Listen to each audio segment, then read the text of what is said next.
இதுல இன்னொரு ஷாக் என்ன அப்படின்னு கேட்டீங்கன்னா, பொற்கொடி ஆம்ஸ்ட்ராங் அவர்கள் வந்து திருவிக நகர்ல அதிமுக சார்பில் ரெட்டலை சின்னத்துல நிக்கிறாங்க. இப்போ கட்சியை தாண்டி அவங்க என்ன கட்சியில நிக்கிறாங்க அப்படிங்கிறதெல்லாம் தாண்டி பாத்தீங்கன்னா, பொற்கொடி ஆம்ஸ்ட்ராங் மேல ஒரு பெரிய வரவேற்பு வந்து அந்த திருவிக நகர் முழுவதும் இருக்கதான் செய்யுது. ஏன்னா ஆம்ஸ்ட்ராங் உண்மையிலே வந்து பார்த்துட்டு கூடிய வடச்சென்னை நண்பர்களுக்கு தெரியும்.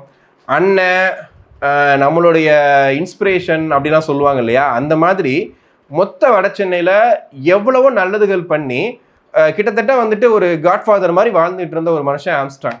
ஸோ அப்படிப்பட்ட ஒருத்தருக்கு வந்து ஒரு யாரும் யோசிக்க முடியாத, ஏற்றுக்கொள்ள முடியாத ஒரு இழப்பாக வந்துட்டு ஆம்ஸ்ட்ராங் அவர்கள் கொலை செய்யப்படுறாரு. அந்த கொலைக்கான பின்னணி என்ன, அந்த கொலைக்கான பிரச்சனைகள் என்ன போயிட்டு இருக்கு, சிபிஐ வழக்கு மாற்றணுமா அப்படின்ற மாதிரி நிறைய விஷயங்கள் அதை சுற்றி போயிட்டே இருக்கும்போது திருமாவர்கள் என்ன முடிவெடுக்க போறான்னும் போது அப்பவுமே பார்த்தீங்கன்னா திருமாவளோட முடிவு வந்து ஒரு மாதிரி ஆசோலேஷனில் தான் இருந்துச்சு.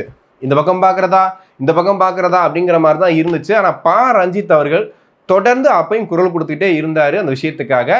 இன்னைக்கு பொற்கொடி ஆம்ஸ்ட்ராங் வந்து வேட்பாளர் நிற்கும் போது ரஞ்சித் அவர்கள் நான் ஆதரவு தரேன்னு சொல்லிட்டாரு. அப்போ திருமாவர்கள்ட்ட இதே மாதிரியான ஒரு கேள்வி வைக்கப்படுது. அப்போ திருமா என்ன சொல்லியிருப்பாருன்றது ரொம்ப ஆர்வமாக இருந்துச்சு.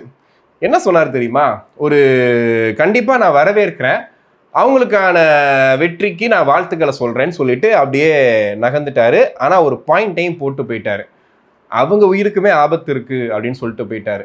சொன்னதான் சொன்னார், யாருனால ஆபத்து இருக்குன்னு சொல்லிட்டு போயிருக்கலாம், ஆனால் அதை மட்டும் சொல்லிட்டு போயிட்டார், அவங்க உயிருக்கு ஒரு ஆபத்து இருக்குது அப்படின்னு சொல்லிட்டு போயிட்டாரு. ஸோ அதை பார்க்கும்போது ஏன் இதை முழுசாக சொல்லிட்டு போகலாமே, யார் உங்களை தடுக்கிறா அப்படிங்கிற மாதிரி தான் இருக்குது.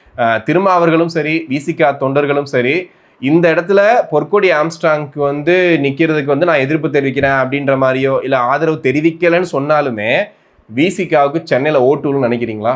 கண்டிப்பாக விழுகாது. ஏன்னா